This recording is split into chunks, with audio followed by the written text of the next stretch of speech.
রাসূলুল্লাহ সাল্লাল্লাহু আলাইহি ওয়াসাল্লাম কদরের রাতগুলোতে কি কি ইবাদত করতেন? আমি খুঁজে 5টা আমলের কথা পেয়েছি বিশেষভাবে। রাসূল সাল্লাল্লাহু আলাইহি ওয়াসাল্লাম বলেছেন, মান হুরিমা খায়রাহা ফাকাদ হুরিম। যে কদরের বরকত থেকে, খায়ের থেকে বঞ্চিত হলো, সে আসলেই বঞ্চিত। He is the loser. সে হতভাগা, সে পোড়া কপাল, সে বঞ্চিত। লাস্ট 10 days অফ রমাদান খুব গুরুত্বপূর্ণ, সবচেয়ে the cream time of Ramadan. I repeat, এটা রমাদানের একেবারে মাহেন্দ্রক্ষণ।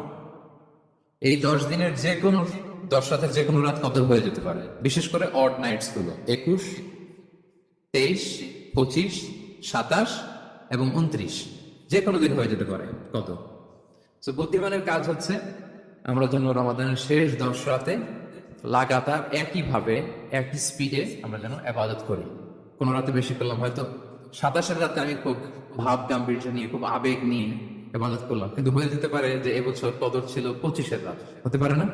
পারে। তো আমরা তো মিস করে ফেললাম। তো আমরা যেন মিস না করি। বুদ্ধিমানের কাজ হবে সমানতালে ইবাদত করা। এবং এটা এত গুরুত্বপূর্ণ, রাসূল সাল্লাল্লাহু আলাইহি ওয়াসাল্লাম এত এমফাসাইজ করে কোন রাতের কথা বলেনি। আরবি মাস অনুযায়ী 354টা রাতের মধ্যে সবচাইতে শ্রেষ্ঠ রাত, সবচাইতে শ্রেষ্ঠ রাত সূর্য ডোবার পর থেকে হাত্তা মাতলাইল ফাজর, ফজরের সূচনা লগ্ন পর্যন্ত শান্তিময় এরা, বরকতের এরা। রাসূল সাল্লাল্লাহু আলাইহি ওয়াসাল্লাম বলেছেন, মান হুরিমা খায়রাহা ফাকাদ হুরিম। যে কদরের বরকত থেকে, খায়ের থেকে বঞ্চিত হলো, সে আসলেই বঞ্চিত। He is the loser. সে হতভাগা, সে পোড়া কপাল, সে বঞ্চিত। মান হুরিমা খায়রাহা ফাকাদ হুরিম। যে কদর পেল না, সে হতভাগা। এখন আমরা কি হতভাগা হতে চাই? আমরা শুরুতে অনেক হোপফুল ছিলাম, এত এত ব্লেসিংস, এত এত বরকত, রহমতের ফলগুধারায় আমরা প্লাবিত হচ্ছে রমাদানে। তা আমরা তো হতভাগা হতে চাই না। তা আমরা যেন এই শেষ 10 দিন এক তালে আন্তরিকতার সাথে ঈমান ও ইহতিসাব আমরা যেন ইবাদত করি। সম্মানিত ভাই এবং বোনেরা, তাহলে আমরা সৌভাগ্যশীলদের অন্তর্ভুক্ত হতে চাই, হতভাগা হতে চাই না। আমরা এবার একটু শুনবো যে রাসূলুল্লাহ সাল্লাল্লাহু আলাইহি ওয়াসাল্লাম কদরের রাতগুলোতে কি কি ইবাদত করতেন। আমি খুঁজে 5টা আমলের কথা পেয়েছি বিশেষভাবে। কমন যে আমলগুলো সেগুলো তো ছিলই, বিশেষভাবে 5টা কাজ রাসূল সাল্লাল্লাহু আলাইহি ওয়াসাল্লাম কদরের রাতে করতেন। 1 নম্বর কাজ হচ্ছে তিনি সারা রাত জেগে ইবাদত করতেন এবং পরিবারের লোকদেরকে ঘুমোতে দিতেন না, উঠিয়ে দিতেন। বছরের অন্য কোন সময়ে সারা রাত জেগে ইবাদত করার কোন নজির রাসূল সাল্লাল্লাহু আলাইহি ওয়াসাল্লামের জীবনে ছিল না। সব রাতে ঘুমাতেন। আমি জোহর বারতে একটা কনভেনশনে the daily routine of prophet সাল্লাল্লাহু আলাইহি ওয়াসাল্লাম একটা আলোচনা করেছিলাম, যেখানে রাসূল সাল্লাল্লাহু আলাইহি ওয়াসাল্লামের দৈনন্দিন জীবনের রুটিন আলোচনা করেছিলাম। সেখানে আমরা বলেছি যে রাসূল সাল্লাল্লাহু আলাইহি ওয়াসাল্লামের দৈনন্দিন অভ্যাস ছিল তিনি এশার পরেই তাড়াতাড়ি ঘুমিয়ে পড়তেন আর মিড নাইটে উঠতেন। রাসূল সাল্লাল্লাহু আলাইহি ওয়াসাল্লামের কর্মদিবস শুরু হতো মিড নাইটে। আমাদের তো সকালে, কারো আর অনেক পরে শুরু হয়। রাসূল সাল্লাল্লাহু আলাইহি ওয়াসাল্লামের কর্মদিবস শুরু হতো বেসিক্যালি মিড নাইটে। এশার পরে কথাবার্তা না বলে আগে ঘুমোতে যেতেন, মিড নাইটে উঠতেন, কিন্তু ঘুমাতেন।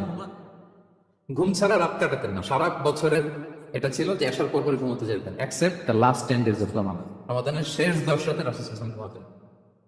এই 10 দিনের ব্যাপারে পাওয়া যায় সারা রাত জেগে তিনি ইবাদত।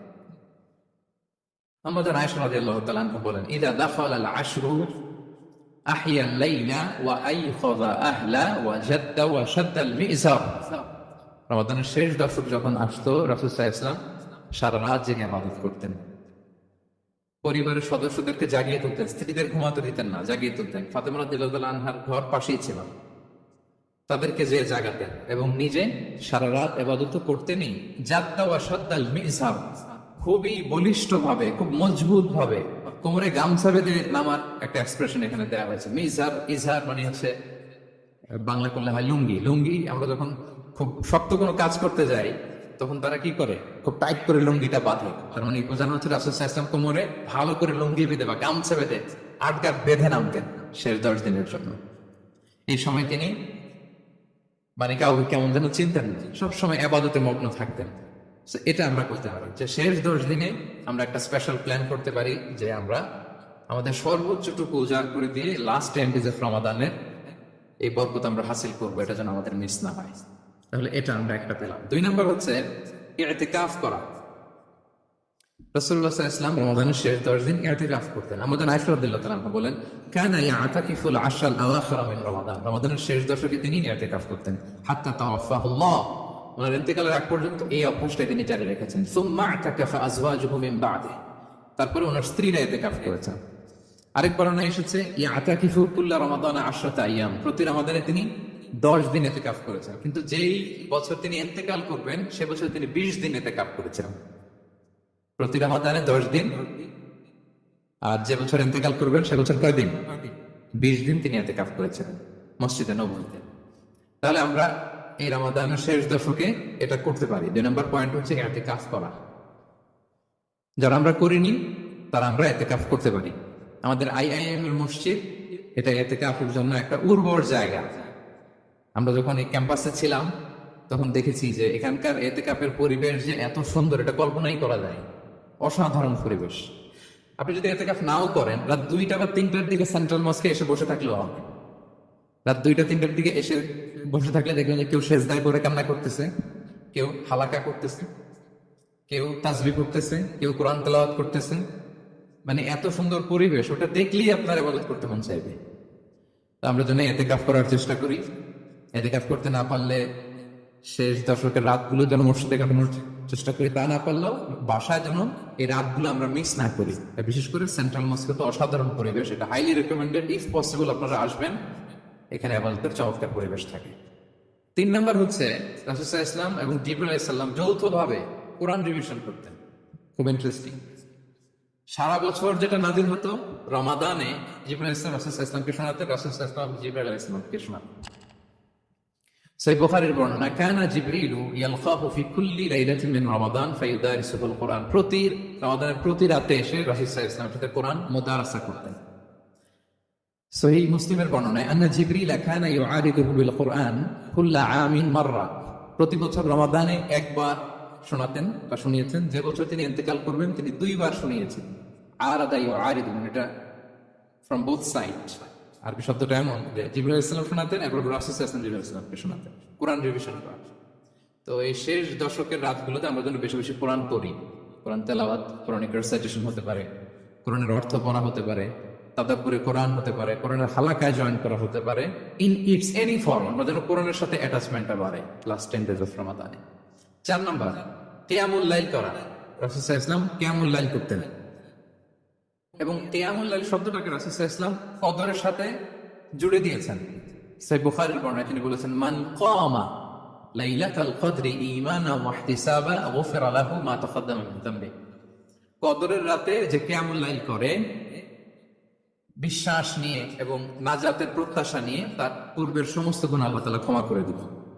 তাহলে কিয়ামুল লাইলটা রাসূল সাল্লাল্লাহু আলাইহি ওয়াসাল্লাম বিশেষভাবে কদরের রাতের সাথে সম্পৃক্ত করেছেন। আমরা যেন প্রতি রাতে কিয়ামুল লাইল করি, লম্বা সময় যেন দাঁড়িয়ে থাকি, লম্বা সময় কোরআনিক রিসাইটেশন করি দাঁড়িয়ে থেকে, লম্বা সময় রুকু, লম্বা সময় সিজদা, স্পেশালি সিজদা।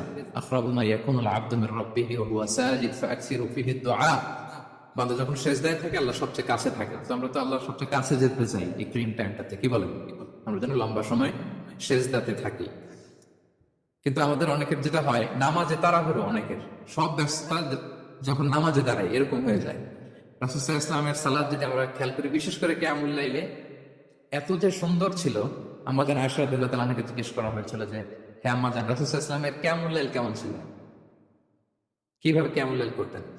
আমাদের আয়েশা দেখেন ওনার এক্সপ্রেশনটা কত সুন্দর। তিনি বলেছেন, ফালা তাসআল আন হুসনিহিন্না ওয়া তুলিহিন্না। রাসূল সাল্লাল্লাহু আলাইহি ওয়াসাল্লামের কিয়াম যে কত সুন্দর ছিল, কত লম্বা ছিল, আমায় জিজ্ঞেস করো না, আমি বলতে পারবো না। আমরা অনেক সময় যখন খুব বেশি চমৎকার কিছু হয় তো আমরা কি বলি, ভাই এত সুন্দর ছিল, আমি বোঝাতে পারবো না। এরকম বলি না যে এত অসাধারণ, আমি বলে বোঝাতে পারবো না। বাংলাতেও কিন্তু আমরা বলি এত চমৎকার, বলে বোঝাতে পারবো না। শব্দের গুণনে, ভাষার গুণনে আমি ফুটিয়ে তুলতে পারবো না। আমরা জানাই সেটাই বলেছিলেন, ফালা তাসআল আন হুসনিহিন্না ওয়া তুলিহিন্না। রাসূল সাল্লাল্লাহু আলাইহি ওয়াসাল্লামের রাতের নামাজ কিয়ামুল লাইল যে কত সুন্দর ছিল, কত দীর্ঘ ছিল, লম্বা ছিল, আমায় জিজ্ঞেস করো না, আমি বলে বোঝাতে পারবো না। সুবহানাল্লাহি ওয়া বিহামদিহি। আমরা যেন লম্বা সময় কিয়ামুল লাইল করি। আমাদের আয়েশা রাদিয়াল্লাহু তাআলা আনহা আরো বলেন, কানা ইয়াকুমু মিনাল লাইলি হাত্তা তাতাফাত্তারা কদামা। এত দীর্ঘ সময় দাঁড়িয়ে থাকতেন, থাকতে থাকতে ওনার পা ফুলে যেত, পা দুটো ফুলে যেত। আপনিও দীর্ঘ সময় দাঁড়িয়ে দেখেন যে পায়ে চিন ধরে যাবে, পা ফুলে যাবে, এটা করতেন রাসূল সাল্লাল্লাহু আলাইহি ওয়াসাল্লাম। তো আমরা জানি আয়েশা বলেন, ইয়া রাসূলুল্লাহ লিমা তাসনাউ হাযা ওয়া কদ গুফিরা লাকা মা তাকাদ্দামা মিন যামবিকা ওয়া তাআখার। আপনি এত কষ্ট কেন সহ্য করেন নিজের দেহের উপরে? আপনার তো আগের পরের সব গুনাহই মাফ। আজ তো রাসূল সাল্লাল্লাহু আলাইহি ওয়াসাল্লাম গুনাহই নেই, তিনি নিষ্পাপ। এত কষ্ট কেন করেন? আপনার আগের পরের সবই তো মাফ করে দেয়া হয়েছে, কেন করেন? রাসূল সাল্লাল্লাহু আলাইহি ওয়াসাল্লাম উত্তর করেছেন, আফালা উহিব্বু আন আকুনা আবদান শাকুরা। আয়েশা, আমি কি শুকরগুজার বান্দা হতে পছন্দ করব না? আল্লাহ তাআলা আমাকে তার রহম এবং করমে সব মাফ করে দিয়েছেন, কিন্তু আমি কি শুকরগুজার হব না? আমি কি আমার রোলটা প্লে করব না? আমি কি নিজেকে সঁপে দেব না আল্লাহ তাআলার কাছে জায়নামাজে? তো এটা ছিল সংক্ষেপে রাসূল সাল্লাল্লাহু আলাইহি ওয়াসাল্লামের কিয়ামুল লাইলের ধরন। এভাবে তিনি দীর্ঘ সময় কিয়ামুল লাইল করতেন। আমরা যেন এটা করি। সেন্ট্রাল মস্কে কিয়ামুল লাইল এবছর নিশ্চয়ই হচ্ছে, আমরা যেন অংশগ্রহণ করি। 5 নম্বরে রাসূল সাল্লাল্লাহু আলাইহি ওয়াসাল্লাম দোয়া করতেন। এই কদরের রাতগুলোতে খুব বেশি বেশি দোয়া করতেন। দোয়া নিয়ে আমরা একটা জুমার খুতবা দিয়েছিলাম, সেখানে আমরা বলেছিলাম যে দোয়া হতে হবে খুব আন্তরিক দোয়া, রোবোটিক দোয়া যেন না। আপনার আবেগ, ভালোবাসা, মনের মাধুরী মিশিয়ে, চোখের পানি মিশিয়ে, অশ্রু সিক্ত করে এই দোয়াটা করতে হবে, তাহলে সে দোয়া আল্লাহর কাছে কবুল হবে। আমরা যেন আমাদের ভাব, আবেগ সব ঢেলে দিতে পারি আমাদের দোয়াতে, আমাদের সিজদায়, আমাদের কিয়ামুল লাইলে। এবং যে কোনো ভাষায় কোরআনিক দোয়াগুলো রেকমেন্ডেড, হাদিসের মাসুরগুলো রেকমেন্ডেড। তাছাড়া আপনার নিজের ভাষায় আপনার কি চাওয়া, আপনার কি আকাঙ্ক্ষা, আপনার মনের কষ্ট, যাতনা সবকিছু আপনি আল্লাহ তাআলার কাছে পেশ করুন। এবং আম্মা জান আয়েশা জিজ্ঞেস করেছিলেন, ইয়া রাসূলুল্লাহ, আমি যদি কদর পেয়ে যাই আমি কি বলবো এ রাতে? মা আদউ, কি দোয়া করবো? রাসূল সাল্লাল্লাহু আলাইহি ওয়াসাল্লাম বললেন, তাকুলিন, আয়েশা তুমি বলবে, আল্লাহুম্মা ইন্নাকা আফুউন তুহিব্বুল আফওয়া ফাআফু আন্নী। আয়েশা তুমি যদি কদরের রাত পেয়ে যাও এটা বলবে, হে আল্লাহ আপনি ক্ষমাশীল, আল্লাহ আপনি ক্ষমাকে পছন্দ করেন, আল্লাহ তাই আপনি আমায় ক্ষমা করেন। হে আল্লাহ আপনি ক্ষমাশীল, আপনি ক্ষমাকে পছন্দ করেন, আল্লাহ আপনি আমাকে ক্ষমা করেন। এই দোয়াটা আমরা যেন বেশি বেশি করি। আমার সাথে সাথে সবাই একটু পড়ুন মেহরবানি করে। আল্লাহুম্মা ইন্নাকা আফুউন তুহিব্বুল আফওয়া ফাআফু আন্নী। আল্লাহুম্মা ইন্নাকা আফুউন তুহিব্বুল আফওয়া ফাআফু আন্নী। হে আল্লাহ আপনি ক্ষমাশীল, আপনি ক্ষমা করাকে পছন্দ করেন, আল্লাহ আমাকে ক্ষমা করেন। আমরা আমাদের নিজেদের ভাষায় অনেক দোয়া করতে পারবো, কিন্তু রাসূল সাল্লাল্লাহু আলাইহি ওয়াসাল্লামের শেখানো দোয়াগুলো এটা হচ্ছে মানে very precise in wording but comprehensive in meaning. এটার অর্থ, এটার আবেদন এটা অনেক বেশি। আমি অনেক 10টা-20টা বাক্য বলে এত সুন্দর কথা মিলাতে পারবো না। রাসূল সাল্লাল্লাহু আলাইহি ওয়াসাল্লাম যেটা শিখিয়ে দিয়েছেন, আগে আল্লাহ প্রশংসা করলাম, আল্লাহ আপনি ক্ষমাশীল, আবারও প্রশংসা, আল্লাহ আপনি তো ক্ষমা করাকে পছন্দ করেন। যেটা আপনি পছন্দ করেন না ওইটা তো চাচ্ছেন, যেটা আপনার পছন্দ, যেটা আপনি করতে ভালোবাসেন, গাফিরিয যামবি ওয়া কাবিলিত তাওব, আপনি ক্ষমা করাকে পছন্দ করেন, তওবা কবুলকে আপনি পছন্দ করেন, তো সেটাই তো চাচ্ছি আপনার কাছে, আপনি আমার তওবা কবুল করুন, আল্লাহ আপনি আমাকে ক্ষমা করেন। সো এই দোয়াটা প্রত্যেক রাতে যেন আমরা বেশি বেশি করি সম্মানিত শুধু। এবং এই যে রিমাইন্ডার গুলো শুনলাম, এটা রমাদানের পরেও যেন আমরা অব্যাহত রাখি।